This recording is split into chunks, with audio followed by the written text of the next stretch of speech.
Avant de commencer l'histoire, dites-nous d'où vous regardez en laissant un commentaire ci-dessous. Si vous appréciez cette vidéo, n'oubliez pas de liker et de vous abonner. Passez une merveilleuse journée. Profitez de l'histoire, tout le monde. La porte de la Bentley Continental s'ouvrit, et une chaussure anglaise à 3000 $ posa le pied droit dans un pot de peinture bleue. Sophia n'eut même pas le temps de crier. Attention! Les dégâts étaient faits. La peinture éclata comme des feux d'artifice sur le trottoir, éclaboussant partout les pantalons de costume marine de l'homme le mieux habillé qu'elle avait vu en 3 mois de vie sur ce coin de rue à Charleston, en Caroline du Sud. Et elle ne put se retenir. Elle rit aux éclats. Le genre de rire qui s'échappe quand vous savez que vous venez d'assister à quelque chose qui va soit se transformer en une grande histoire, soit en un procès. L'homme baissa les yeux, puis les posa sur elle, puis revint à la tache bleue, qui formait maintenant un cœur tordu sur le côté de sa chaussure en cuir véritable. Sérieusement? Marmonna-t-il, plus pour lui-même que pour elle. Sophia se mordit la lèvre, essayant de se ressaisir, mais il était trop tard. Le rire s'était déjà échappé, et maintenant elle devait en assumer les conséquences. « Désolée, dit-elle, en essuyant ses mains sur son tablier taché de peinture. Mais techniquement, vous avez marché sur ma peinture, donc responsabilité partagée. » Il haussa un sourcil. Son expression était un mélange d'incrédulité et de quelque chose que Sophia ne pouvait pas tout à fait nommer. Curiosité, peut-être, ou colère tranquille. Responsabilité partagée, répéta-t-il, sa voix profonde et contrôlée, comme s'il testait les mots avant de décider s'ils avaient du sens. Ouais, 5050. J'ai laissé le pot par terre. Vous avez décidé de l'utiliser comme paillasson. Techniquement, c'est du vandalisme mutuel. Le chauffeur sortit de la voiture, l'air inquiet, mais l'homme leva la main, signifiant clairement. Je m'en occupe. C'est alors que Sophia le regarda vraiment. Cheveux noirs plaqués en arrière, une mâchoire qui semblait avoir été sculptée par quelqu'un obsédé par la symétrie.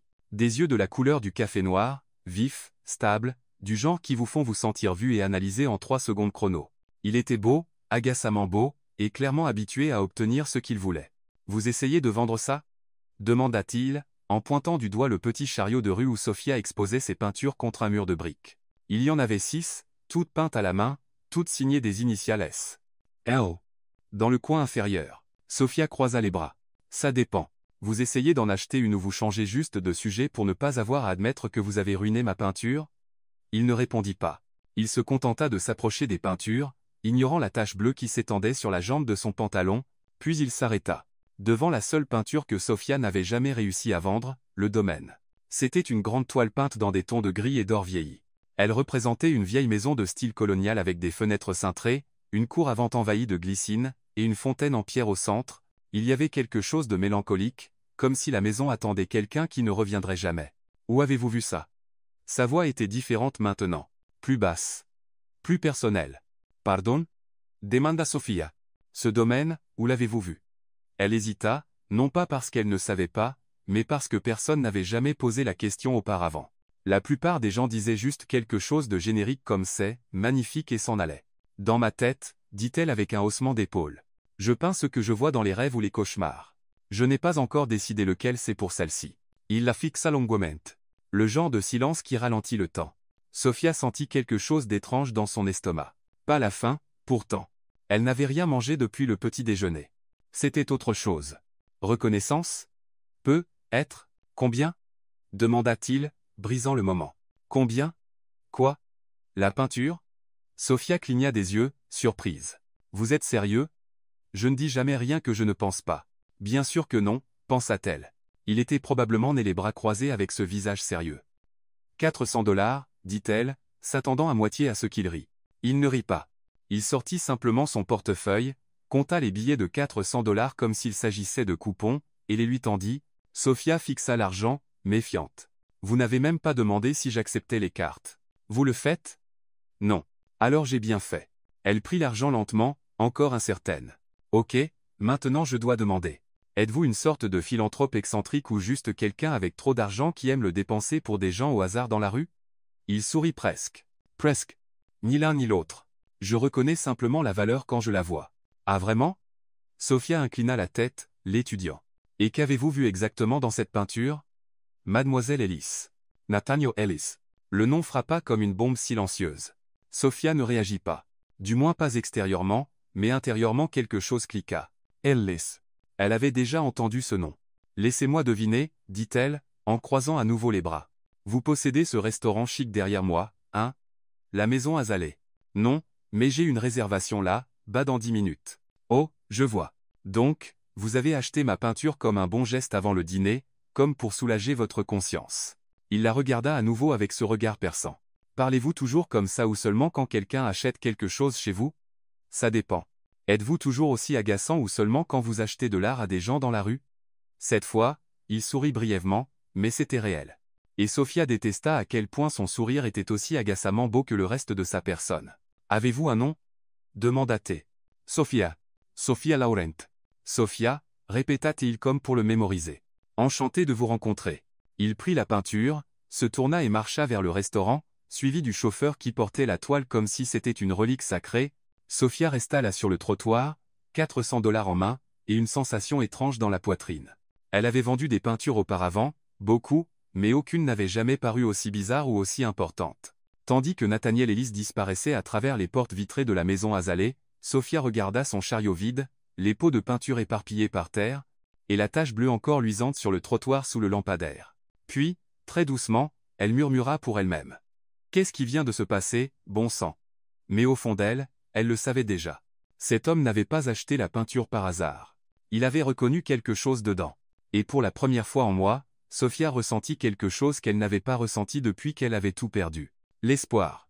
Ou peut être juste l'illusion de celui-ci. Parce que les hommes comme Nathaniel Ellis ne revenaient pas sur des trottoirs comme le sien. Ils passaient et oubliaient. L'enveloppe était blanche, épaisse, chère, et elle portait son nom écrit en calligraphie dorée, qui coûtait probablement plus que le salaire mensuel d'une personne normale. Nathaniel Ellis tenait l'invitation entre ses doigts comme s'il s'agissait d'une assignation à comparaître, parce que d'une certaine manière, c'était exactement ça. Victoria Hargrove et Benjamin Ellis vous invitent à célébrer leurs fiançailles. Il lut la ligne 3 fois. À chaque fois, ça faisait un peu moins mal, ou peut être qu'il devenait juste engourdi. Le serveur apparut à côté de la table avec un sourire professionnel et une bouteille de vin rouge. Nathaniel ne se souvenait même pas l'avoir commandé. « Dois-je vous servir, monsieur Ellis ?» Remplissez jusqu'au bord, marmonna Nathaniel, en laissant tomber l'invitation sur la table comme si elle brûlait. Le serveur versa le vin avec l'élégance de quelqu'un qui l'avait fait pendant 20 ans, mais il ne put tout à fait cacher sa curiosité quand il vit les noms imprimés sur le papier. « Oh, les fiançailles Ellis Hargrove, dit-il trop nonchalamment. Tout le monde en parle. Ça va se passer au domaine Grove, hein? Ce manoir avec la fontaine en marbre italien.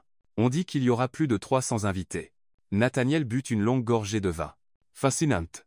Vous y allez, hein, monsieur, moi? » « Oui, monsieur. Bussiaye Seulo. » La question plana dans l'air comme un coup de poing poli. « Seul? » Bien sûr, il y allait seul parce que Victoria l'avait échangé contre son cousin Benjamin, le partenaire rival qui passait plus de temps à saboter l'entreprise familiale qu'à l'aider à grandir. Et maintenant, non seulement ils étaient ensemble, mais ils se mariaient devant tout le monde. Devant l'élite de Charleston, devant le conseil d'administration d'Ellis Enterprise, devant lui. « Je n'ai pas encore décidé, » dit Nathaniel sèchement. Le serveur hocha la tête. Mais Nathaniel capta le regard, ce mince voile de pitié déguisé en politesse. « Je comprends, monsieur. Eh bien, dites-moi simplement si vous avez besoin de quelque chose. » Quand le serveur partit, Nathaniel continua à fixer l'invitation. Le papier semblait hurler en silence. « Tu as perdu. » Il a gagné et tout le monde sera là pour le voir. Il prit son téléphone. 3 messages non lus. Benjamin. « J'espère que tu viendras, cousin. Ce serait dommage que tu rates l'événement de l'année. Nathaniel, s'il te plaît, viens. La famille doit montrer l'unité. Tu sais comment est le conseil. Je sais que c'est gênant, mais ça compterait beaucoup pour moi si tu venais.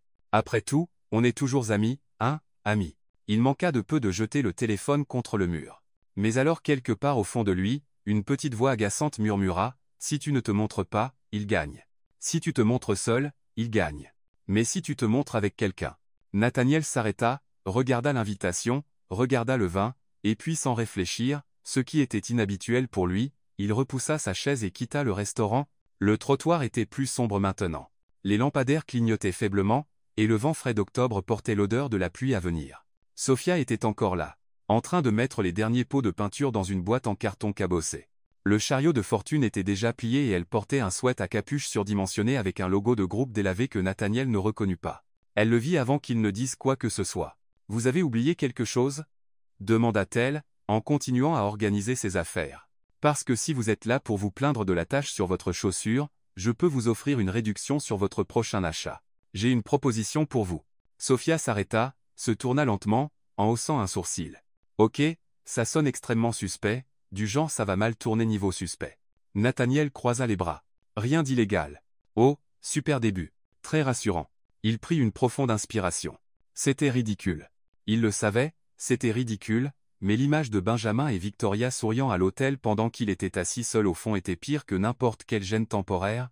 J'ai besoin de quelqu'un pour m'accompagner à un événement, dit-il franchement. Sophia klingna as Joe. Genre un vrai événement avec des gens, chic et du champagne cher. Exactement. Et vous me demandez ça parce que quoi? Vous avez épuisé les options sur les apps de rencontre? Parce que vous n'avez rien à perdre, répondit Nathaniel sans détour. Et j'ai besoin de quelqu'un complètement déconnecté de mon monde. Elle le fixa longuement. Puis lentement elle commença à rire. Pas un rire poli, un vrai, du genre qui vous plie en deux. Vous êtes sérieux? Parvint-elle à dire entre les rires. Où exactement voulez-vous m'emmener? À la fête de fiançailles de mon ex-fiancé, le rire s'arrêta. Oh, avec mon cousin. Oh, et j'ai besoin de quelqu'un à mes côtés pour ne pas avoir l'air d'un loser total. Sofia resta silencieuse quelques secondes. Puis elle inclina la tête, les yeux pétillants de quelque chose entre amusement et incrédulité. Donc, vous voulez que je sois votre quoi? Petite amie factice. Accompagnatrice de dernière minute bouclier social. Expérience sociale, corrigea Nathaniel. Oh, bien sûr. Totalement différent. Il soupira. Écoutez, je sais que ça sonne bizarre. Bizzarre? L'interrompitelle. Ça va bien au-delà de bizarre, droit dans le scénario de mauvais film, mais du genre que je regarderai quand même. Nathaniel saw it presque. Alors, acceptez-vous? Sophia croisa les bras, l'étudiant.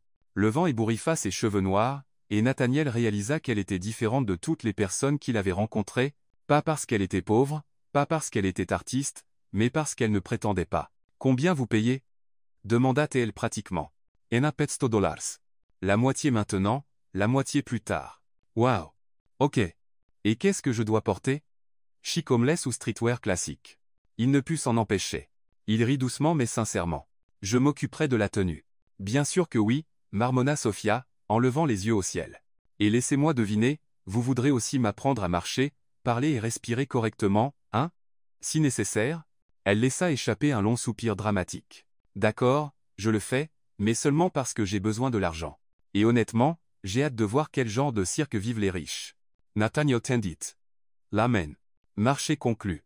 Sophia la serra fermement, et pendant une seconde, ils restèrent là sous le lampadaire faible, scellant l'accord le plus absurde que l'un ou l'autre ait jamais conclu. Une chose, dit Sophia en lâchant sa main. Si ça explose à ma figure, je vous peindrai comme le méchant dans toutes mes prochaines œuvres. D'accord.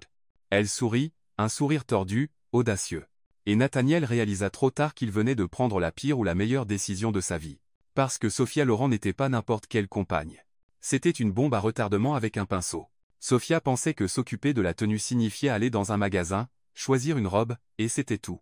Elle ne s'attendait pas à être traînée dans un manoir qui sortait tout droit d'un épisode de Downton Abbey avec un vrai majordome à la porte et un lustre en cristal valant plus que tout ce qu'elle avait possédé. « Vous vivez ici » demanda-t-elle, en regardant autour d'elle pendant que Nathaniel fermait la porte derrière eux. « Techniquement, oui » répondit-il, en enlevant sa veste et en la jetant sur une chaise rembourrée qui était probablement une antiquité. « Mais je passe la plupart de mon temps au bureau. » Bien sûr, parce que cet endroit doit être si inconfortable, dit Sophia sarcastiquement, en passant un doigt sur une table d'appoint qui brillait comme un miroir.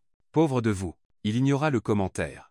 Nous avons 48 heures, dit-il, en se tournant vers elle avec cette posture de PDG qui effrayait probablement les membres du conseil. L'événement samedi soir, aujourd'hui jeudi, alors commençons.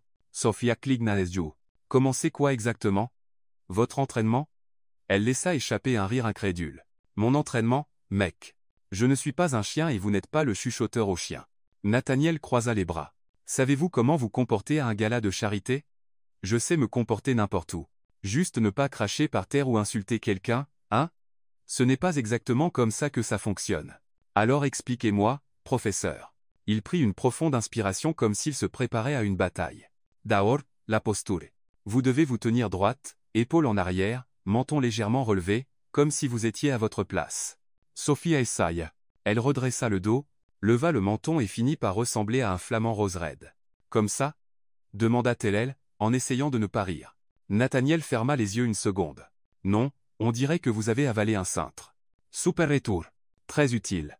Il s'approcha, ajustant ses épaules avec ses mains. Le contact fut rapide, professionnel, mais Sophia le sentit.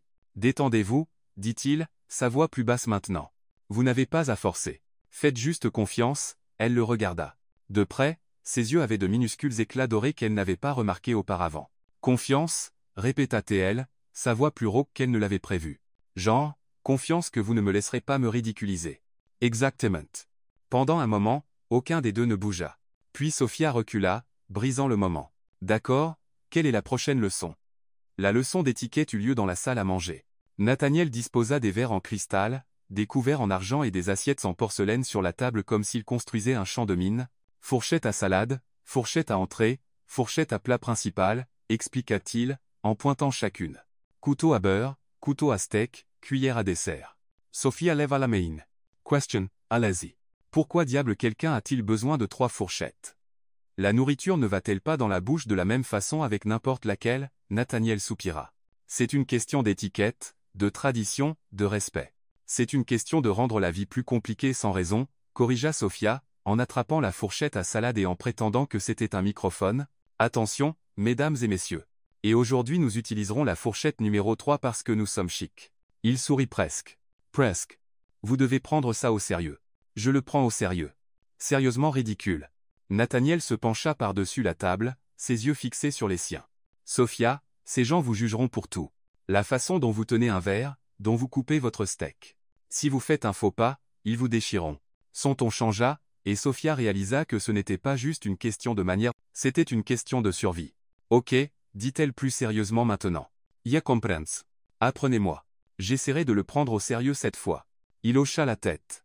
Et pour la première fois depuis qu'ils s'étaient rencontrés, Sophia vit quelque chose dans ses yeux qui ressemblait à de la gratitude.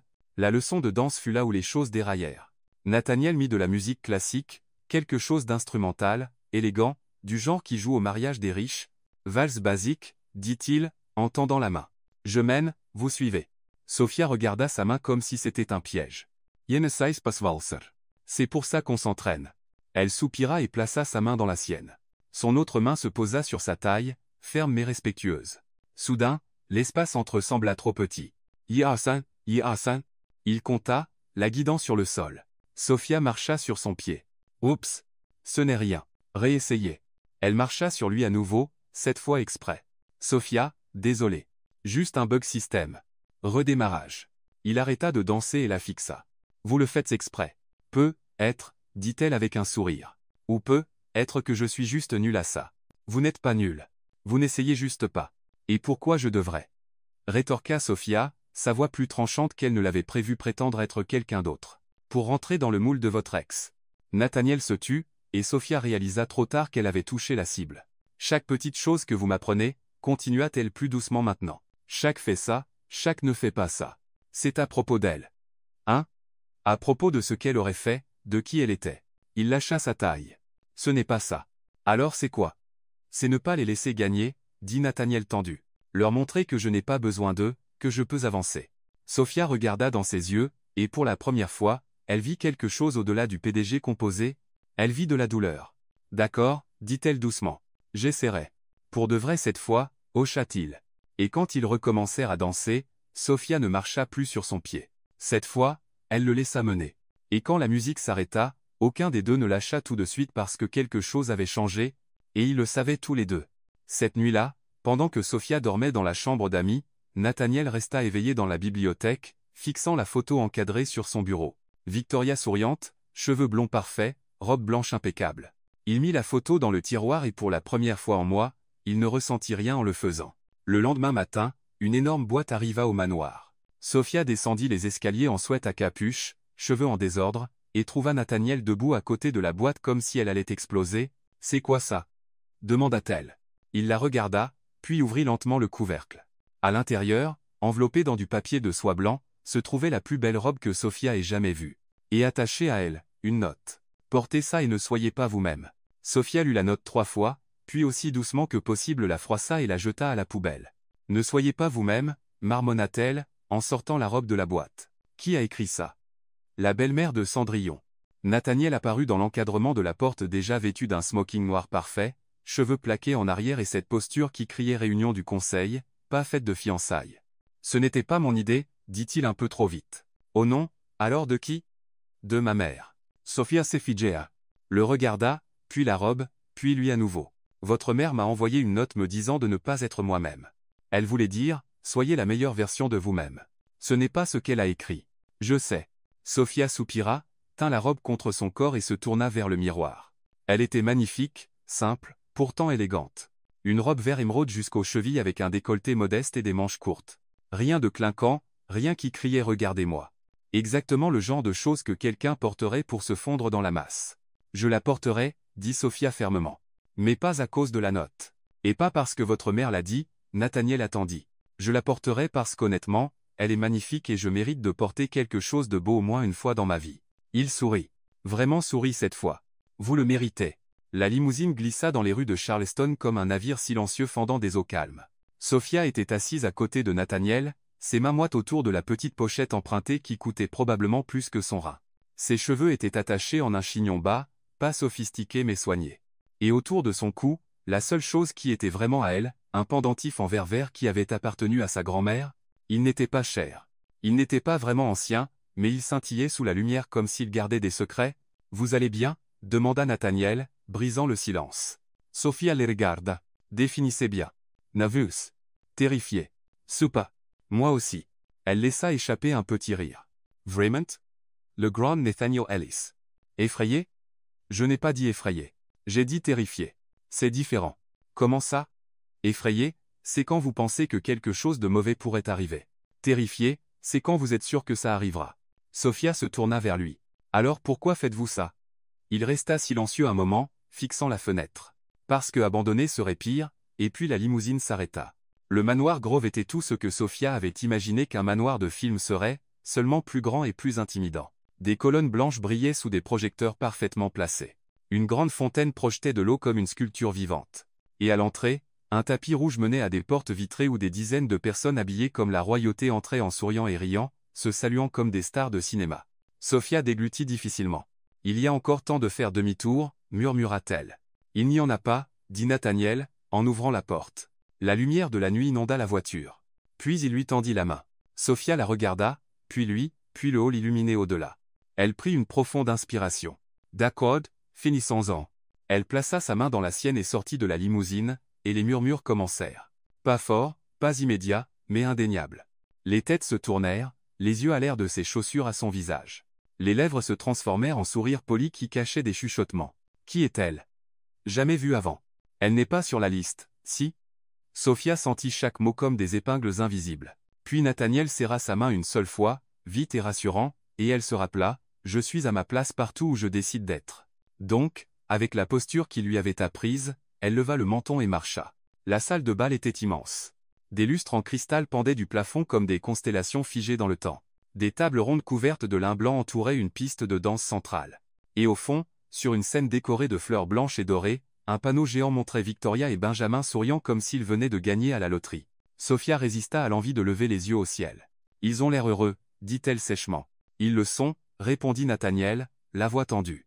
Une femme s'approcha, cheveux platine, robe rouge sang, et un sourire tranchant comme un couteau. « Nathaniel » s'exclama-t-elle, en faisant des baisers dans l'air à côté de sa joue. « Quelle surprise de vous voir ici, et avec compagnie. » Elle regarda Sofia comme quelqu'un examinant une œuvre d'art douteuse. Sofia sourit en retour suavement. « Tanga osement suaument. »« Salut, chérie. »« Enchanté. »« Yaoreos bijoux. »« C'est vintage. »« Hein ?» La femme cligna des yeux. « Vintage ?»« Ouais, genre classique ancien d'une autre époque. » Nathaniel toussa. Sofia était presque sûre qu'il retenait un rire. « Eh bien, » dit la femme, clairement agacée. « Profitez de la fête » et elle s'éloigna, ses talons claquant sur le sol plus fort que nécessaire. « Vous venez juste d'insinuer que ces bijoux étaient faux » murmura Nathaniel. « Je n'ai pas insinué. J'ai suggéré. Sofia, détendez-vous. Elle ne va pas me poursuivre pour un compliment offensant. » Ils continuèrent à marcher. Plus de regards, plus de chuchotements. Puis une voix trancha l'air comme du verre brisé. « Nathaniel. » Ils s'arrêtèrent. Sofia se tourna. Et la voilà. Victoria Hargrove. Cheveux blonds coiffés en vagues parfaites, une robe blanche avec des détails dorés, maquillage impeccable, un sourire tout droit sorti d'une pub pour dentifrice. Mais ses yeux avaient du venin. « Je suis si contente que vous soyez venue, » dit Victoria, sa voix douce mais chargée. « Et vous avez amené quelqu'un. » Elle regarda Sofia de haut en bas. Lentement. Calculante. Sophia soutint son regard. Salut, dit-elle, en tendant la main. Sophia Laurent. Enchantée. Victoria serra sa main du bout des doigts, comme si elle touchait quelque chose de contaminé. Charme unique, dit-elle, en lâchant vite. Comment connaissez-vous Nathaniel? Du trottoir, répondit Sophia avec un sourire. Victoria cligna les yeux. Pardon. Je vends de l'art. Il en a acheté un. Onchest connectesh. Le silence qui suivit fut si lourd que Sophia pouvait presque l'entendre grincer. Victoria sourit, mais pas avec les yeux. Comme c'est intéressant. Puis elle se tourna vers Nathaniel. J'espère que vous êtes à l'aise ici. Après tout, nous sommes toujours de la famille, n'est-ce pas? Nathaniel ne répondit pas, et Victoria s'éloigna, sa robe blanche balayant le sol comme un fantôme élégant. Sophia expira. Elle vous déteste, murmura-t-elle. Non, dit Nathaniel doucement. Elle me sous-estime. Et moi? Il sourit légèrement. Vous, elle ne vous a pas encore cerné. Sophia allait répondre quand le son d'une cuillère tapant sur un verre résonna dans la salle. Benjamin Ellis monta sur la scène, microphone en main, arborant un large sourire faux. Bonsoir à tous. Merci d'être là pour cette nuit très spéciale. Et Sophia remarqua juste en regardant le visage de Nathaniel que la guerre ne faisait que commencer. Benjamin Ellis parlait comme un homme habitué à être écouté, fort, confiant, et souriant comme quelqu'un qui venait de gagner quelque chose qu'il ne méritait pas. Et à en juger par la façon dont Nathaniel serrait son verre de champagne, il l'avait probablement fait. Je veux vous remercier tous de célébrer ce moment spécial avec nous. Benjamin continua, gesticulant comme un animateur de talk-show. Victoria et moi sommes incroyablement heureux et à voir notre famille, nos amis, et il s'arrêta, balayant la salle du regard jusqu'à ce que ses yeux se posent sur Nathaniel. Tout le monde ici signifie tout pour nous. L'accent sur tout le monde ressemblait à un coup de poing déguisé en câlin. Sophia pouvait sentir Nathaniel se raidir à côté d'elle. Mais avant de continuer, dit Benjamin, Victoria voudrait dire quelques mots. Des applaudissements polis remplirent la salle tandis que Victoria montait sur la scène avec la grâce de quelqu'un qui s'était entraîné devant le miroir pendant des semaines. Elle tint le microphone comme un sceptre. Merci, chérie, dit-elle, en posant une main parfaitement délicate sur le bras de Benjamin. Puis elle se tourna vers la foule. Je veux juste remercier tout le monde d'être là. Je sais que certains d'entre vous ont voyagé de loin, d'autres ont réarrangé des emplois du temps chargés, et certains, elle s'arrêta, ses yeux glissant droit sur Sophia, sont venus même s'ils n'étaient pas exactement attendus. La salle devint silencieuse, ce genre de silence lourd quand tout le monde sait que quelque chose va exploser. Sophia déglutit difficilement. Victoria sourit. Doux, empoisonné. Mais ça va. La vérité est que tout le monde n'est pas destiné à appartenir à des endroits comme celui-ci. Et ce n'est pas un jugement. C'est juste la réalité. Quelques personnes rirent doucement, mais assez pour piquer. Sophia sentit son visage chauffer. Ses paumes transpiraient. Chaque instinct lui disait de partir pour ne pas donner à cette femme la satisfaction de la voir craquer. Mais alors quelque chose cliqua en elle, et elle se rappela qui elle était. Sophia Laurent ne fuyait pas. Elle peignait par-dessus. Donc avant que Nathaniel puisse l'arrêter, elle fit un pas en avant et parla assez fort pour que tout le monde entende. Vous avez raison. Toute la salle se tourna vers elle. Victoria cligna des yeux, clairement pas s'attendant à une réponse. Sophia sourit, calme, confiante. Tout le monde n'est pas destiné à être dans des endroits comme celui-ci, dit-elle lentement. Certains d'entre nous sont nés pour restaurer ce que d'autres cassent. Les silences explosan murmures. Puis quelqu'un rit, puis un autre, et un autre jusqu'à ce que la moitié de la salle cache des sourires derrière des tout polis. Victoria de Vintrouche. Benjamin se figa. Et Nathaniel regarda Sophia comme s'il la voyait pour la première fois. Eh bien, dit Victoria, sa voix tremblant légèrement. Comme c'est spirituel. Merci, chérie, répondit Sophia avec un petit hochement de tête. J'ai appris des meilleurs. Plus de rire. Certaines personnes applaudirent même. Et pendant un bref, glorieux moment, Sophia eut l'impression d'avoir gagné, mais la victoire dura exactement 15 secondes. Une femme aux cheveux gris et à la robe vert émeraude se leva de la table principale, ses yeux fixés sur le cou de Sophia. Ce collier, dit-elle sèchement. Où l'avez-vous eu? Sophia fronça les sourcils. Excusez-moi. La femme s'approcha, les yeux plissés comme si elle examinait une preuve. Ce collier, il appartient à la collection Ellis. Toute la salle de bal redevint silencieuse. Mais cette fois, c'était différent. Le genre de silence qui précède une exécution publique. Sophia toucha instinctivement le collier. Non, pas du tout. C'était à ma grand-mère. Impossible. La femme claqua, sa voix montant. Je connais cette pièce. Elle a été volée du manoir Ellis il y a 15 ans. Verre vénitien avec une fermeture en argent. La signature de l'artisan est gravée au dos. Sophia sentit le sol disparaître sous ses pieds. Je ne l'ai pas volée. Ma grand-mère me l'a donnée avant de mourir. Et où votre grand-mère l'a-t-elle eue? La femme cracha presque. Elle travaillait pour une famille ici à Charleston. Ils ont dit que c'était un cadeau. Un cadeau? La femme répéta avec dédain. Comme c'est pratique. Benjamin descendit de la scène, son sourire remplacé par une expression sérieuse, calculatrice. Peut-être devrions-nous vérifier ça, dit-il, en regardant droit Sophia. Après tout, si c'est vraiment la pièce volée, ça devient une affaire légale. Sophia se tourna vers Nathaniel, ses yeux suppliant silencieusement de l'aide. Mais il ne dit rien. Il resta juste là tenant un verre de champagne, son expression impossible à lire. Silence. Il était silencieux. Nathaniel, murmura-t-elle, sa voix se brisant. Rien. Et c'est alors que Sophia comprit. Il n'allait pas la défendre. Pas devant eux. Pas devant sa famille. Pas quand ça signifiait admettre qu'il avait amené une voleuse à la fête de fiançailles de son ex. Il avait fait son choix, et ce n'était pas elle. Je pense que vous feriez mieux de partir, dit Benjamin, sa voix froide. Avant que ça devienne désagréable. 2 agents de sécurité apparurent comme des ombres, se positionnant à côté de Sophia. Elle regarda autour d'elle. Chaque visage autrefois curieux, même amusé, était maintenant dur, jugeant, froid. Et Nathaniel restait silencieux. Sophia sentit ses yeux brûler, mais elle refusa de laisser les larmes couler. Pas ici, pas devant eux. Avec le dernier bout de dignité qui lui restait, elle défit lentement, soigneusement le collier, et le plaça dans la main de la femme. « Gardez-le, dit-elle, sa voix stable malgré le tremblement. Si c'est si important pour vous. Puis, sans regarder en arrière, sans attendre que Nathaniel dise quoi que ce soit, parce qu'elle savait déjà qu'il ne le ferait pas, Sophia traversa la salle de bal. Ses talons claquèrent sur le sol de marbre comme des tambours. Personne ne parla. Personne ne rit. Personne n'applaudit. Ils la regardèrent juste partir. Et quand la porte vitrée se ferma derrière elle, le son résonna dans la salle. Dehors, la nuit était froide. Le vent soufflait fort, et, emmêlant les cheveux de Sophia, et portant l'odeur de la pluie à venir. Elle s'arrêta sur le trottoir, ses mains tremblantes, sa poitrine serrée. Et enfin, elle laissa les larmes couler. Pas pour l'humiliation, pas pour le collier, mais pour son silence. Parce qu'au final, c'était le silence qui blessait le plus. Dans la salle de bal, Nathaniel tenait encore son verre de champagne. Et pour la première fois de sa vie, il ne savait pas quoi faire. Parce qu'il venait de laisser la seule personne réelle qu'il connaissait être détruite, et il n'avait rien fait pour l'arrêter. Benjamin s'approcha, posant une main sur son épaule avec une fausse sympathie. « Détends-toi, cousin. Tu as fait le bon choix. » Mais quand Nathaniel regarda vers la porte par laquelle Sophia était partie, il réalisa quelque chose. Il avait fait le pire choix de sa vie. Et peut-être qu'il n'y avait pas moyen de le réparer. Nathaniel posa ce verre de champagne sur la table la plus proche si fort que le cristal manqua de se fissurer. Est-il sorti? Benjamin l'appela. Victoria dit quelque chose. Quelqu'un essaya d'attraper son bras, mais il traversait déjà la salle, poussant la porte vitrée, ses yeux scrutant l'obscurité de la nuit. Et puis il la vit. Sophia était sur le trottoir, bras croisés, son corps tremblant, pas du froid, mais de quelque chose de bien pire. Colère, douleur, déception. Sophia, appela-t-il.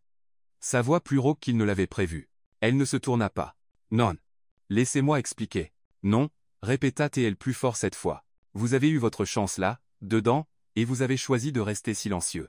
Nathaniel s'arrêta à quelques pas d'elle, ses mains dans ses poches, le smoking impeccable contrastant avec le chaos en lui. Je ne savais pas quoi faire, admit-il. Menteur. Sophia le coupa, se tournant enfin vers lui. Ses yeux étaient rouges mais secs. Elle avait déjà pleuré. Maintenant il n'y avait plus que de la froideur. Vous saviez exactement quoi faire. Défendre la personne qui vous avait amené là.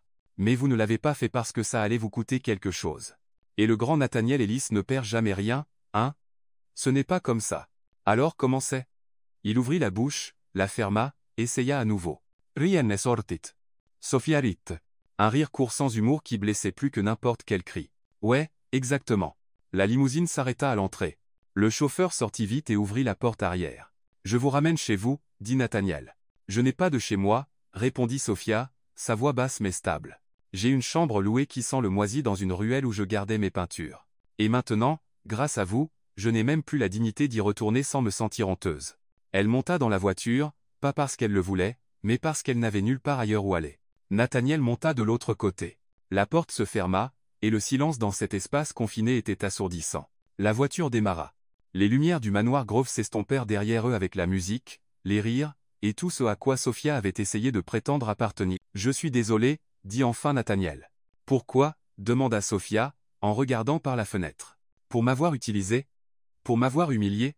Ou pour ne pas avoir eu le courage d'admettre que je n'étais qu'un accessoire? Vous n'étiez pas un accessoire? Alors qu'est-ce que j'étais? Il ne répondit pas, et le silence remplit à nouveau l'espace, lourd et étouffant. Sophia toucha son cou où le collier de sa grand-mère était avant et sentit le vide. Puis lentement elle sortit quelque chose de son sac. C'était une petite enseigne cabossée, en carton peint à la main, Art avec âme, la même enseigne qui trônait sur le chariot où elle vendait ses peintures sur le trottoir. Elle la tint un moment, puis sans un mot, la posa sur le siège à côté de Nathaniel. « Vous pouvez garder ça aussi, dit-elle, sa voix plate. Puisque vous aimez collectionner des choses qui ne vous appartiennent pas. » Nathaniel regarda l'enseigne, puis elle. « Sophia, arrêtez-moi ici. »« Quoi, arrêtez la voiture maintenant. »« Sophia, ne arrêtez la voiture. » Le chauffeur freina immédiatement. Sophia ouvrit la porte avant même que la voiture ne soit complètement arrêtée et sortit, ses talons claquant sur le pavé mouillé. La pluie avait commencé. Fine. Froide. Du genre qui vous trempe lentement et ne s'arrête pas. Nathaniel sortit aussi, mais elle marchait déjà au loin. « Où allez-vous ? Ça ne vous regarde pas. » cria-t-elle sans se retourner. Il fit 2 pas vers elle, s'arrêta. L'orgueil et la culpabilité se livraient une guerre en lui, et aucune ne gagnait. Puis, pour la 2e fois cette nuit-là, Nathaniel Ellis ne fit rien. Il la regarda juste disparaître au coin de la rue, avalée par la nuit et la pluie. Sophia retourna à la ruelle. C'était un espace étroit entre 2 vieux bâtiments où elle gardait ses peintures dans une caisse en bois couverte d'une bâche en plastique. Ce n'était pas sûr. Ce n'était pas idéal, mais c'était ce qu'elle avait. Ou plutôt, ça avait été ce qu'elle avait parce que quand elle tourna au coin et vit la scène, ses genoux manquèrent de fléchir. Les peintures étaient par terre, déchirées, trempées, détruites. De la peinture bleue si vive qu'elle semblait presque vivante, était éclaboussée sur les toiles comme des cicatrices. Certaines avaient des empreintes de pas dessus. D'autres étaient brûlées sur les bords. Et au milieu de tout ça, écrit sur le mur de briques en peinture noire. « Retourne à ta place. » Sophia resta immobile, fixant les débris. La pluie tombait plus fort maintenant, lavant la peinture fraîche, mais pas les marques. Puis elle laissa échapper un rire faible, tremblant. « Même la pluie a voulu signer une de mes œuvres aujourd'hui, murmura-t-elle pour elle-même. « Mais la blague n'aida pas. Ri n'aida. » Elle s'agenouilla parmi les toiles ruinées, ramassant des morceaux de cadre cassés, des bouts de peinture qui lui avaient pris des semaines à finir. Il y en avait une en particulier, une peinture d'un enfant tenant un pinceau, fixant une toile blanche avec de l'espoir dans les yeux. C'était la première peinture qu'elle avait faite après la mort de son père, et maintenant elle était en morceaux. Sophia pressa le cadre cassé contre sa poitrine, et pour la première fois depuis que tout avait commencé, elle pleura vraiment. Pas pour l'humiliation, pas pour les peintures, pas pour le collier, mais parce que pendant un bref moment elle avait cru. Cru que quelqu'un la voyait, pas comme la fille pauvre sur le trottoir, pas comme une artiste ratée, mais comme quelqu'un qui comptait. Et Nathaniel avait détruit ça, pas avec des mots, pas avec des actions, mais avec le silence.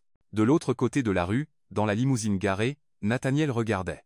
Le chauffeur avait suggéré de partir, mais il ne pouvait pas. Il resta juste assis là à regarder Sophia s'agenouiller parmi les débris, son corps tremblant, la pluie tombant sans pitié. Et pour la première fois de sa vie, Nathaniel Ellis se sentit petit, pas parce qu'il avait perdu quelque chose, mais parce qu'il avait détruit quelqu'un. Il prit la petite enseigne qu'elle avait laissée sur le siège. Art avec âme. Est-il compris? Sophia ne vendait pas des peintures.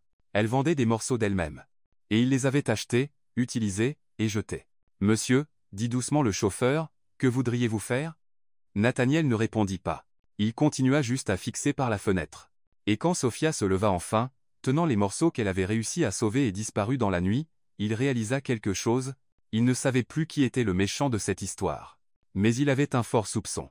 Cette nuit-là, dans un bar de l'autre côté de la ville, Benjamin Ellis leva un verre de whisky et sourit parce que la guerre ne faisait que commencer, et il n'avait pas l'intention de perdre. Sophia passa 3 jours à essayer de recoller les morceaux. Littéralement assise par terre dans sa chambre louée qui sentait le moisi et le regret.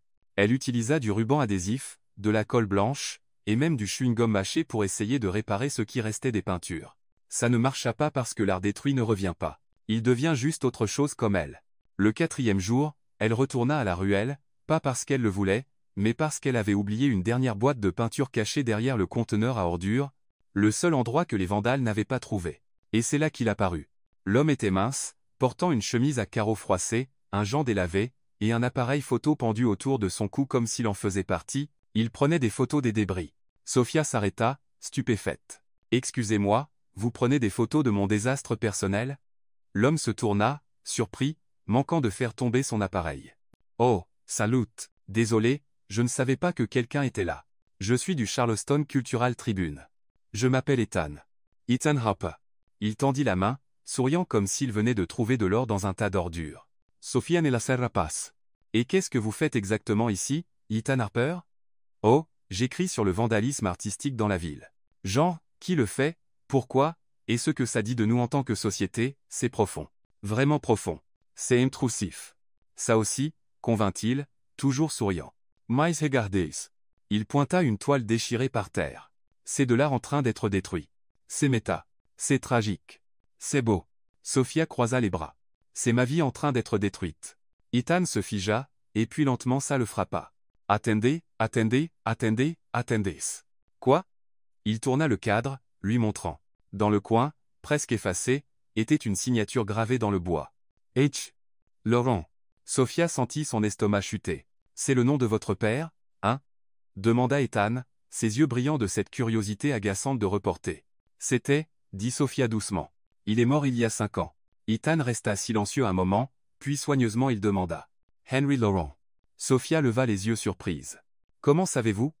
Parce que j'ai entendu ce nom avant. Puis, sans un autre mot, Ethan ouvrit le sac à dos qu'il portait et sortit un vieux dossier bourré de coupures de journaux jaunis et de photos délavées. Il étala tout par terre comme un détective montant une scène de crime. Votre père était restaurateur d'art, hein? Il l'était, confirma Sophia, s'agenouillant à côté de lui. Il travaillait pour des familles riches ici à Charleston, restaurait de vieilles peintures, meubles, même sculptures, et il a été licencié injustement. Sophia s'effigea. Comment savez-vous ça? Ethan pointa une des coupures. Le titre disait « Restaurateur accusé de vol d'œuvres d'art au manoir Ellis ». Sophia attrapa le papier, ses mains tremblantes. Tiens. C'était un mensonge. Mon père n'a jamais rien volé. Je sais, dit Ethan, sa voix sérieuse maintenant parce que j'ai écrit une histoire là, dessus il y a 3 ans, enquêtant sur la fraude parmi les familles d'élite, et le nom Ellis est apparu plus d'une fois. Il prit une autre coupure.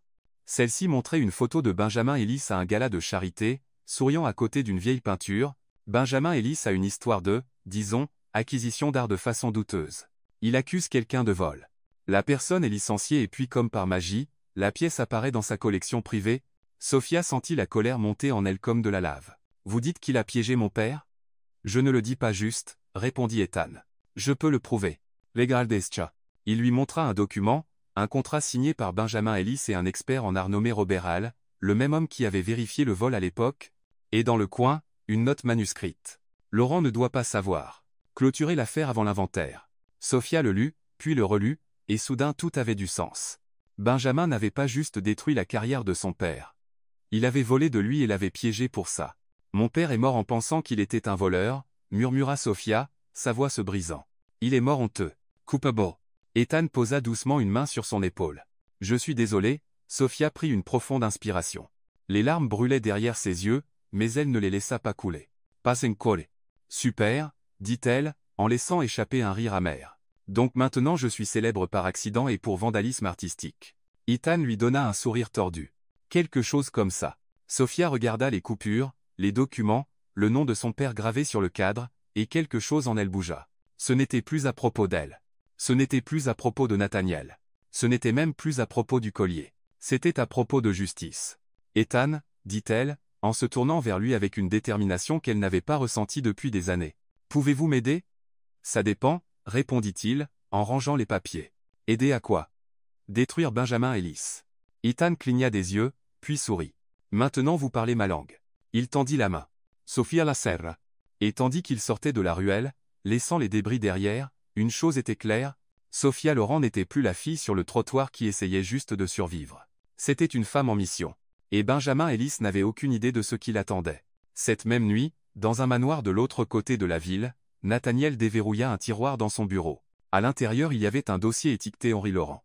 Et pour la première fois, il commença à lire. La première page du dossier d'Henry Laurent avait une photo. Un homme d'âge moyen, cheveux gris, avec un sourire fatigué mais sincère, tenant un pinceau devant une vieille toile. Ses yeux étaient exactement comme ceux de Sophia. Et Nathaniel eut l'impression d'avoir été frappé au ventre parce qu'il connaissait cet homme. Pas personnellement, mais il avait entendu le nom. Il avait vu les rapports. Il avait signé les papiers de licenciement. 15 ans plus tôt, quand il n'était qu'un vice-président essayant de faire ses preuves, Benjamin lui avait apporté des preuves qu'Henry Laurent volait des œuvres d'art du domaine Ellis. Et Nathaniel l'avait cru sans question, sans enquête. Il avait simplement cru. Maintenant, en lisant les documents, les contrats falsifiés, les témoignages payés, les dates impossibles, il comprit que Benjamin avait tout monté, Et Nathaniel avait aidé à détruire un homme innocent. Et 15 ans plus tard, il avait détruit la fille de cet homme aussi.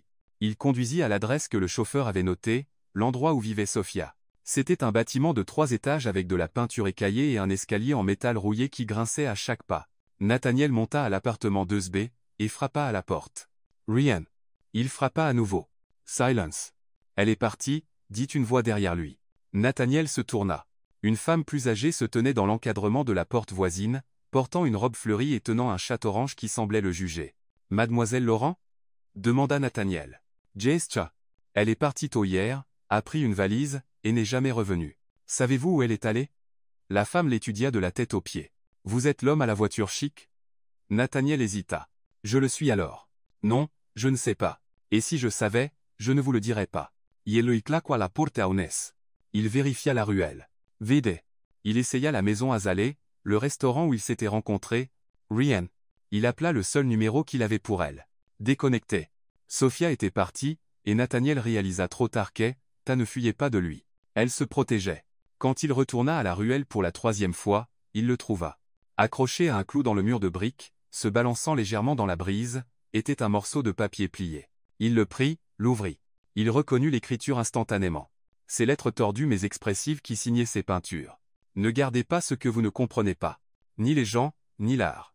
Nathaniel le lut 3 fois, et puis il comprit. Il avait gardé Victoria comme on garde une œuvre d'art chère, pour le statut, pour l'image, parce que tout le monde s'y attendait. Et il avait essayé de garder Sofia de la même façon comme une expérience, un bouclier, quelque chose qu'il pouvait contrôler. Mais Sofia n'était pas faite pour être gardée.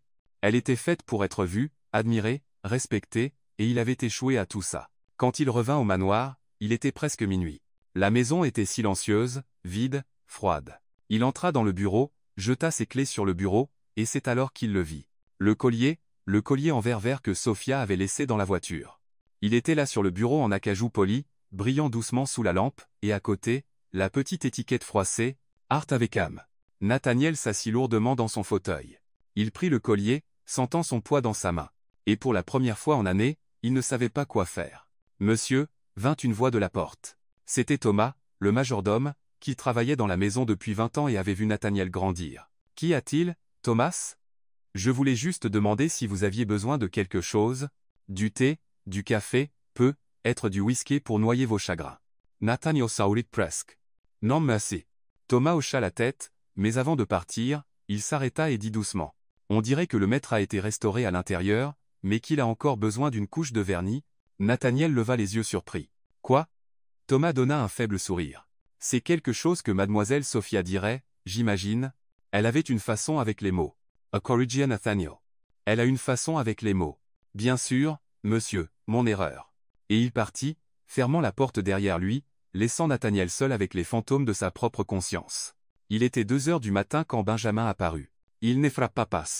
Il entra juste comme si le manoir lui appartenait aussi. « Je pensais que tu dormirais, » dit-il, en se versant un verre du décanteur sans demander. « Qu'est-ce que tu veux, Benjamin ? Venir voir comment tu tiens le coup. Nuit difficile, hein ? T'as rendez-vous expulsé pour vol. Gênant. » Nathaniel serra sa prise sur le collier. Elle n'a rien volé. Benjamin rit. Bien sûr que si. Tout le monde l'a vu. Le collier venait de la collection Ellis. Il ne l'était pas, dit Nathaniel, sa voix dangereusement calme. Il appartenait à sa grand-mère. Elle travaillait pour notre famille. C'était un cadeau. Benjamin se figea, son verre à mi-chemin de sa bouche. Tu ne peux pas le prouver. Nathaniel ouvrit le tiroir du bureau, en sortit un dossier, et le jeta devant lui. Je peux. Benjamin regarda le dossier, puis Nathaniel. Le sourire disparut. C'est quoi ça ? Des preuves, contrat falsifié, témoins payés, images de sécurité de toi ordonnant la destruction des peintures de Sofia. Tout ce qu'il me faut pour te détruire. Benjamin parlit. Tu ne le feras pas. Pourquoi pas ? Parce que nous sommes famille. Parce que ça ruinera le nom Ellis. Parce que je me soucie, plus de la réputation de l'entreprise que de la vérité. Nathaniel se leva, yeux fixés sur son cousin. Tu as raison. Je m'en souciais. Benjamin claqua le verre sur le bureau. Si tu fais ça, je t'emmènerai avec moi. La presse adorera entendre comment le PDG d'Ellis Enterprise a aidé à ruiner un homme innocent. Il y a 15 ans. Je cesse, dit Nathaniel calmement. Et je l'assumerai parce que contrairement à toi, j'ai encore quelque chose qui vaut la peine d'être sauvé. Oh ouais. Et c'est quoi ?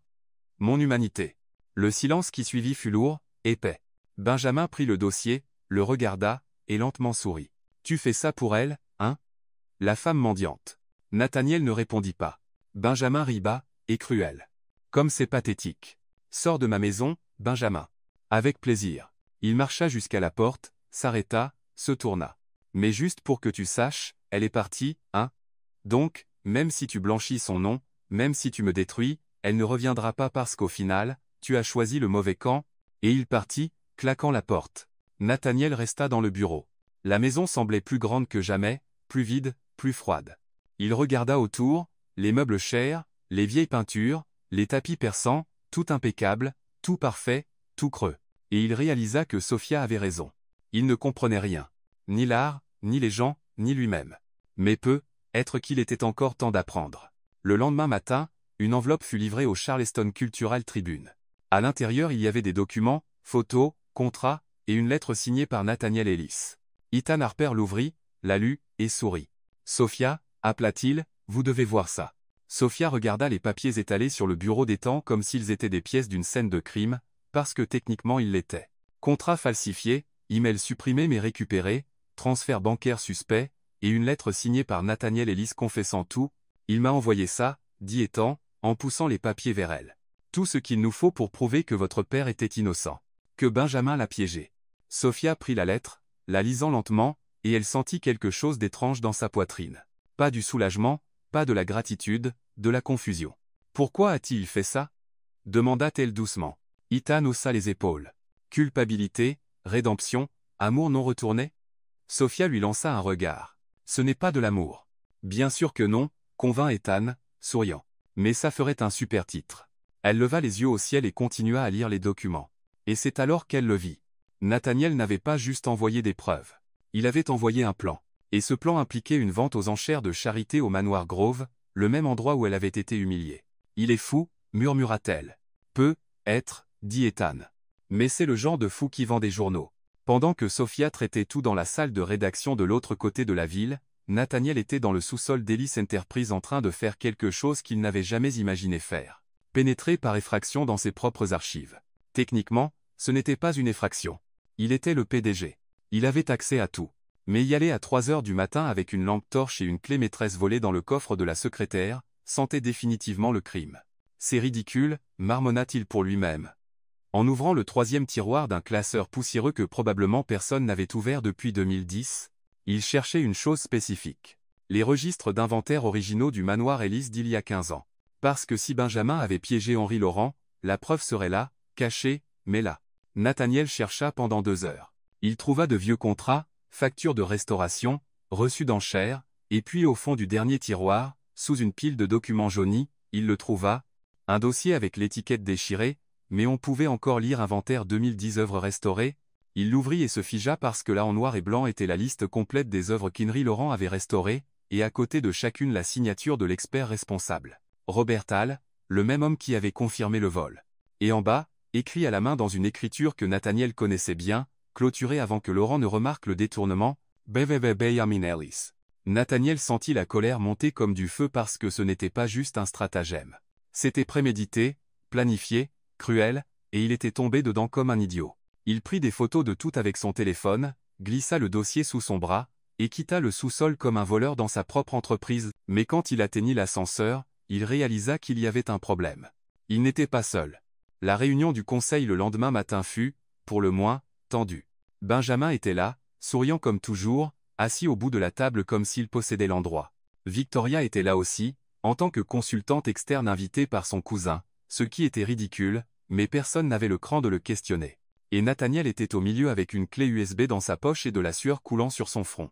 Alors, Nat, commença Benjamin, bien trop décontracté. As-tu des mises à jour sur l'audit interne? Nathaniel s'éclaircit la gorge. Oui. En fait, j'ai apporté des documents intéressants. Il se leva, brancha la clé USB dans le projecteur, et l'alluma. La première image était le contrat falsifié de 2010. La salle devint silencieuse. Comme vous pouvez le voir, commença Nathaniel en essayant de paraître professionnel. Il y a des incohérences dans les registres d'inventaire du manoir Ellis, spécifiquement liées à, il trébucha sur le câble du projecteur. L'écran s'éteignit. Merde, marmonna-t-il en essayant de le rallumer. Benjamin laissa échapper un rire bas. Mode espion désactivé, cousin. Quelques personnes rirent. Nathaniel scented son visage chauffer. Juste une seconde, dit-il, en tripotant les câbles comme s'il savait ce qu'il faisait. Spoilé, il ne savait pas. Après 3 minutes gênantes, la secrétaire entra et répara tout en 5 secondes. Merci, Karen, murmura Nathaniel. Devine, Monsieur Ellis. Il prit une profonde inspiration et continua. Comme je disais, il y a des preuves que des œuvres ont été détournées, et qu'un employé innocent a été blâmé. Les images commencèrent à défiler. Contrat, email, transfert, et puis la dernière image, un enregistrement de caméra de sécurité daté d'une semaine, montrant 2 hommes entrant dans la ruelle où Sophia gardait les peintures et détruisant tout. Les caméras de sécurité du bâtiment d'à côté ont tout capturé, expliqua Nathaniel. Les hommes ont été embauchés par une société de services généraux enregistrée au nom de Benjamin Ellis. La salle explose en murmures. Benjamin se leva, son visage rouge. C'est ridicule. Tu inventes ça pour me piéger. Non, répondit Nathaniel calmement. J'expose ce que tu as fait. Victoria se leva aussi, ses yeux flamboyants de colère. Tu ne peux pas faire ça, Nathaniel. Ça détruira l'entreprise. Non, corrigea-t-il. Ça la sauvera parce que pour la première fois, nous allons agir avec intégrité. Il éteignit le projecteur, regarda autour de la table. Je vais organiser une vente aux enchères de charité au manoir Grove dans 2 semaines et là je présenterai ces preuves publiquement avec des excuses formelles à la famille Laurent. Tu as perdu la tête, siffla Benjamin. Peut être, convint Nathaniel. Mais c'est la bonne chose à faire. Et il sortit de la salle, laissant le chaos derrière. Cette nuit-là, Nathaniel rentra et trouva Thomas qui l'attendait à la porte. Monsieur M. Benjamin était ici. Il a pris des choses du bureau. Nathaniel courut au bureau. Le tiroir était ouvert. Vide. Le dossier original avait disparu. Merde, marmonna-t-il, en passant une main dans ses cheveux. Mais puis il regarda l'ordinateur et se rappela. Il avait tout sauvegardé et envoyé à Ethan Harper. Benjamin pouvait détruire l'original. Mais la vérité était déjà dehors. Et il n'y avait pas de retour en arrière. De l'autre côté de la ville, Benjamin tenait le dossier au-dessus d'une cheminée allumée. Victoria se tenait à côté de lui, bras croisés. « Brûle-le » dit-elle froidement. Benjamin hésita. « Si je brûle ça, on perd toute chance de négocier. Et si tu ne le brûles pas, on perd tout. » Il regarda le dossier, puis le feu et le jeta dedans. La flamme avala les papiers en secondes. Mais ce qu'il ne savait pas était que Nathaniel avait déjà gagné parce que la vérité n'a pas besoin de papier pour exister. Elle a juste besoin de quelqu'un d'assez courageux pour la dire. Et Nathaniel avait enfin trouvé ce courage. La salle de bal du manoir Grove n'avait jamais paru si lumineuse. Des lustres fraîchement polis, des fleurs blanches sur chaque table, et une file de voitures de luxe à l'entrée qui ressemblait à un défilé de la Fashion Week de New York. Tout le monde était là. L'élite de Charleston, les noms qui comptaient, les visages qui apparaissaient dans les magazines, et ils étaient tous venus pour la même raison, assister à la vente aux enchères de charité la plus attendue de l'année, organisée par Nathaniel Ellis, au nom de la restauration et de la justice sociale. Ce que personne ne savait était que la restauration avait un sens beaucoup plus littéral qu'il ne l'imaginait. Victoria rayonnait, une robe dorée qui scintillait sous les lumières comme un trophée vivant. Cheveux parfaits, un sourire fixé sur son visage comme s'il y avait été peint. Elle se tenait sur la scène à côté de Benjamin, saluant les invités, posant pour des photos, agissant comme si elle était l'hôtesse officielle de l'événement. Et techniquement, elle l'était parce que Nathaniel lui avait demandé à elle et Benjamin d'aider à l'organisation, comme un geste de bonne volonté, une réconciliation familiale. Ou du moins c'est ce qu'il pensait. « Merci à tous d'être là ce soir », dit Victoria dans le microphone, sa voix douce comme du miel empoisonné. Nous sommes réunis ici pour célébrer l'art, la culture, et l'engagement de la famille Ellis envers la communauté de Charleston. Des applaudissements polis remplirent la salle. Benjamin sourit à côté d'elle, main dans les poches, confiant, parce qu'il pensait avoir gagné, qu'il avait détruit les preuves que Nathaniel avait abandonnées. Mais puis les lumières vacillèrent et changèrent. Une porte latérale s'ouvrit et Sophia entra. Pas en robe de bal, pas en talons hauts, mais en jean, un chemisier blanc simple, et des bottes usées. Et dans ses mains, elle portait une toile, une peinture. La peinture du domaine que Nathaniel avait achetée d'elle des mois plus tôt, la première, seulement maintenant elle était différente, restaurée. Mais les cicatrices du vandalisme étaient encore là. Des déchirures cousues avec du fil doré. Des taches de peinture intégrées au paysage comme partie de son histoire. Kintsugi, l'art japonais de réparer ce qui est cassé avec de l'or. Seulement c'était la version Sophia Loren. Toute la salle se tourna vers elle. Les murmures commencèrent à onduler dans la foule. Qui est-elle? N'est-ce pas la fille du scandale des fiançailles? Qu'est-ce qu'elle fait ici? Victoria se figea sur la scène. Son sourire disparut. Benjamin s'avança, les yeux plissés. Qu'est-ce que vous faites ici? Cracha-t-il presque. Sophia s'arrêta au milieu de la salle. Elle posa la peinture sur un chevalet vide qui avait été placé là à dessein, grâce à Ethan Harper, qui filmait tout discrètement depuis le fond. Puis elle regarda droit Victoria. « Salut, chérie. Je suis venue reprendre ce qui est à moi. » « C'est une violation de propriété, » dit Victoria, sa voix tremblante. « Sécurité. » Mais avant que quiconque ne bouge, Nathaniel monta sur la scène, sans courir, sans paniquer, calme, contrôlé, comme un homme qui savait exactement ce qu'il faisait. « En réalité, » dit-il en prenant le microphone des mains de Victoria, « elle a été invitée par moi. » La salle explosa en murmures plus forts.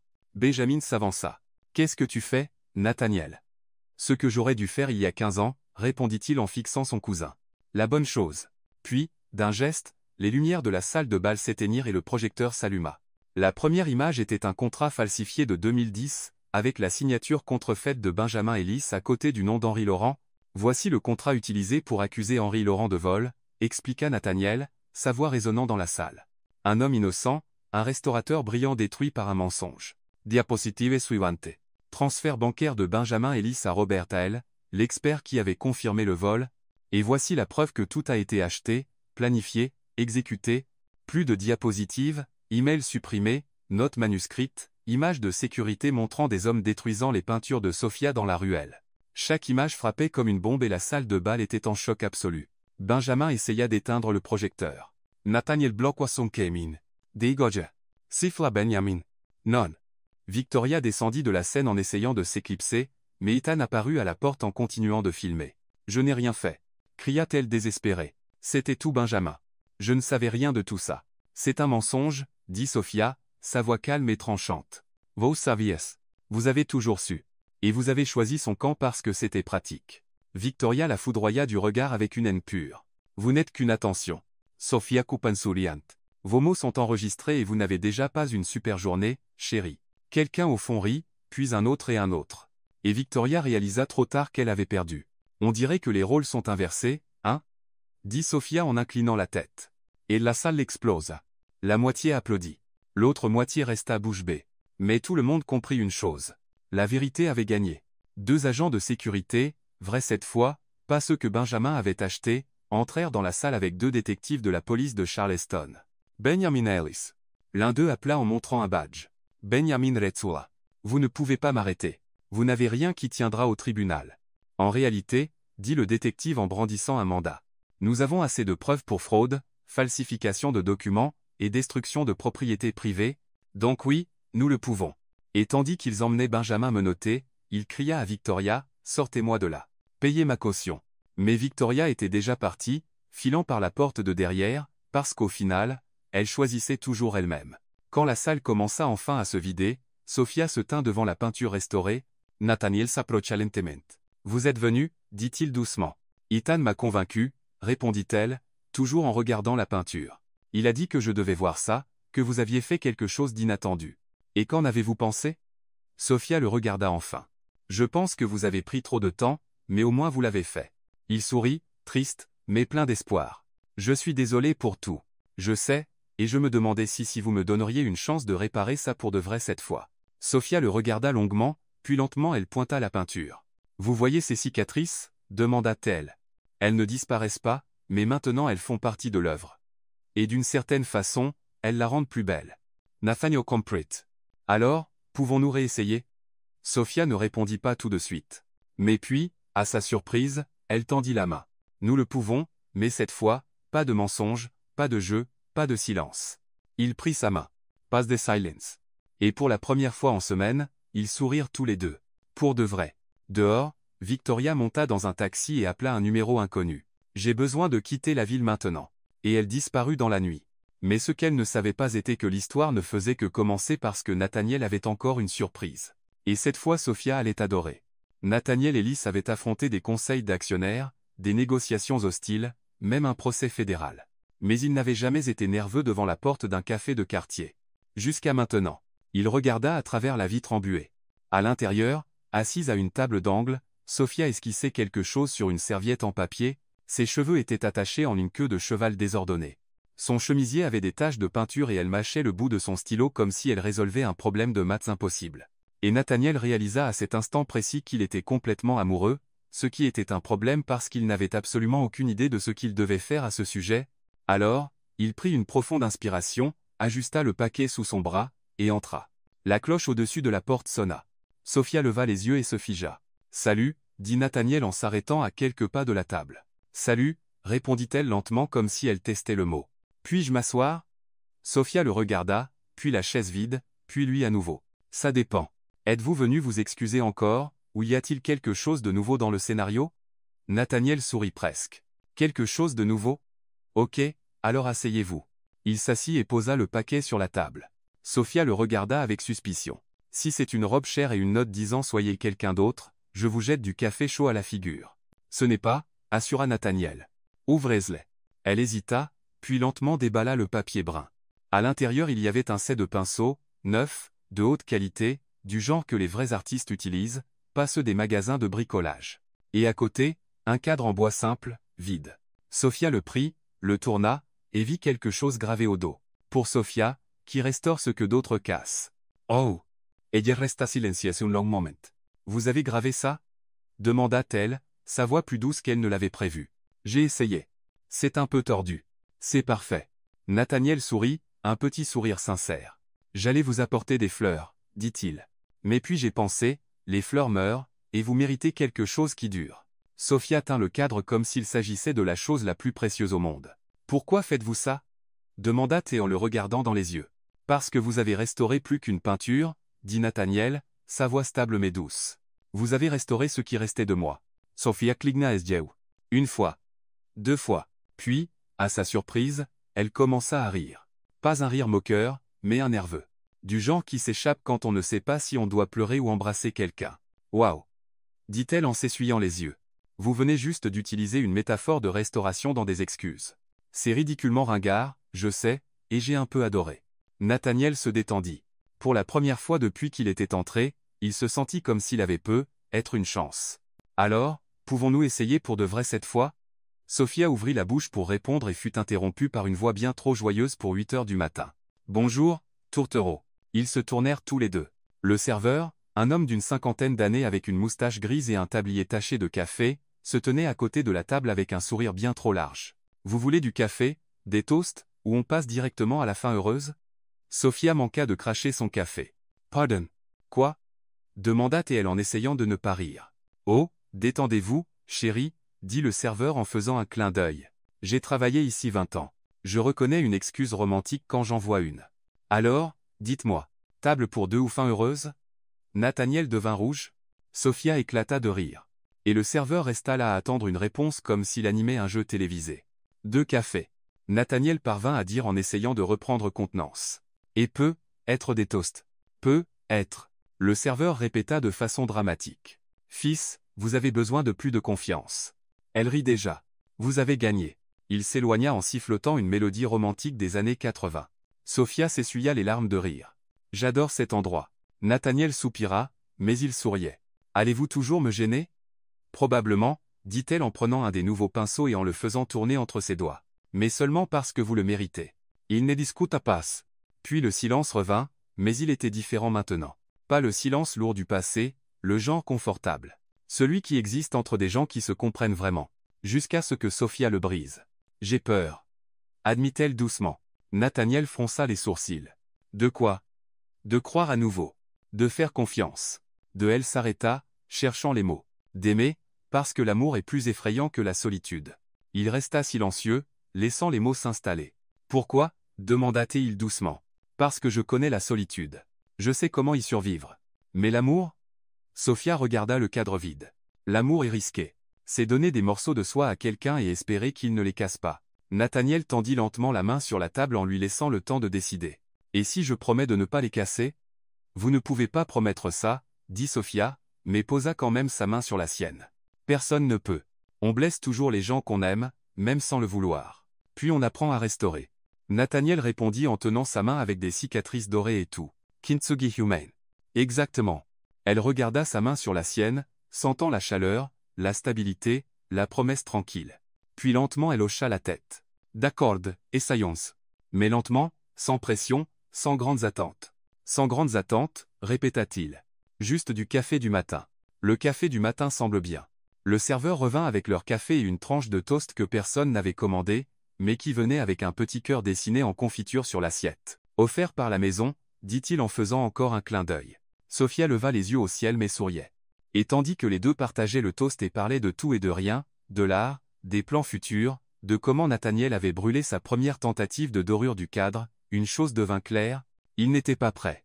Mais ils étaient disposés, et parfois c'est tout ce qui compte. De l'autre côté de la rue, cachée derrière une voiture, Victoria regardait par la fenêtre du café, les yeux plissés, son téléphone à la main, tapant un seul message, « Ils sont ensemble. » Tant pour le plan B. Et tandis qu'elle appuyait sur envoyer, un sourire froid, calculé se répandit sur son visage. Parce que si elle ne pouvait pas avoir Nathaniel, personne ne le pourrait. Victoria envoya le message et attendit. La réponse vint quelques secondes plus tard. Lecho. Opération en cours. Elle sourit, glissa le téléphone dans son sac, et s'éloigna des ombres. Mais ce que Victoria ne savait pas était que de l'autre côté de la rue, Ethan Harper regardait aussi, caméra allumée, enregistrant tout. Et quand elle tourna au coin, il envoya la vidéo à Nathaniel avec un seul message. Elle n'a toujours pas appris, mais nous, oui. Le plan B de Victoria annulé avant même d'avoir commencé parce que cette fois ils étaient prêts. Un an plus tard, la salle de bal du manoir Grove était méconnaissable. Pas parce qu'elle avait changé, mais parce que ce qui se passait à l'intérieur était complètement différent. Au lieu de tables divisées par nom de famille et statut social, il y avait des tables rondes décorées de peintures faites par des enfants. Au lieu de fleurs chères, il y avait des vases avec des tournesols colorés simples. Et au lieu d'une atmosphère tendue, compétitive, il y avait du rire. Beaucoup de rire. Parce que ce n'était pas un gala d'élite. C'était le premier bal de charité de la Fondation Laurent. Créé par Sophia et Nathaniel pour soutenir les artistes de rue, les restaurateurs indépendants, et quiconque croyait que l'art n'avait pas de prix, seulement de la valeur, et elle était pleine. Sophia se tenait au centre de la salle en parlant avec un groupe d'adolescents qui participaient au programme de mentorat de la Fondation. Elle portait une robe bleu pâle légère qui flottait quand elle bougeait. Ses cheveux étaient attachés avec un foulard coloré peint à la main, un cadeau d'un des enfants. Elle était la même femme du trottoir, seulement maintenant rayonnante. « Alors, Sophia ?» demanda timidement une des filles, « est-ce vrai que vous vendiez de l'art dans la rue avant tout ça ?» Sophia sourit. « Vrai, juste devant la maison Azalée avec un vieux chariot et une enseigne qui disait « Art avec âme ». Et Nathaniel a acheté une de vos peintures. Il l'a fait, et il a marché dans un pot de peinture bleue en le faisant. Les enfants rirent. « Alors maintenant, êtes-vous comme ensemble ?» Sophia regarda de l'autre côté de la salle où Nathaniel essayait et échouait lamentablement à apprendre à un groupe d'enfants à valser. Une petite fille de 7 ans marchait littéralement sur ses pieds à chaque mouvement. « Désolé, monsieur Ellis, rit-elle. « Ce n'est rien, Emma, » répondit Nathaniel en essayant de ne pas boiter. « Tu te débrouilles bien. Essaie juste de marcher sur le sol entre mes pieds, pas dessus. »« J'essaie. » »« Je sais, mais mes orteils essaient aussi de survivre. » Tout est la salle l'érite. Sophia leva les yeux au ciel, mais elle souriait. « Ouais, » dit-elle en regardant à nouveau les filles. « Nous sommes ensemble, et il est terrible pour danser avec des enfants. Mais est-ce qu'il vous aime ?» Sophia s'arrêta. Puis elle hocha lentement la tête. Il le fait à sa façon maladroite, mais il le fait. Et les filles soupirèrent comme si elles regardaient un film romantique. Quand vint le moment du discours, Sophia monta sur la scène. La salle devint silencieuse. Chaque siège était pris. Artistes, familles, enfants, et même quelques membres de l'ancienne élite de Charleston qui avaient appris leur leçon, Sophia tint le microphone. Elle prit une profonde inspiration. « Salut » commença-t-elle, sa voix plus ferme qu'elle ne s'y attendait. « Je ne suis pas douée pour les discours, alors je serai direct. Riot Bass. Il y a un an, j'étais sur le trottoir, sans argent, sans espoir, pensant que personne ne se souciait du vrai art, seulement de l'art cher. » Elle s'arrêta et regarda autour, mais je me trompais. Parce que le vrai art n'a pas de prix, il a une âme.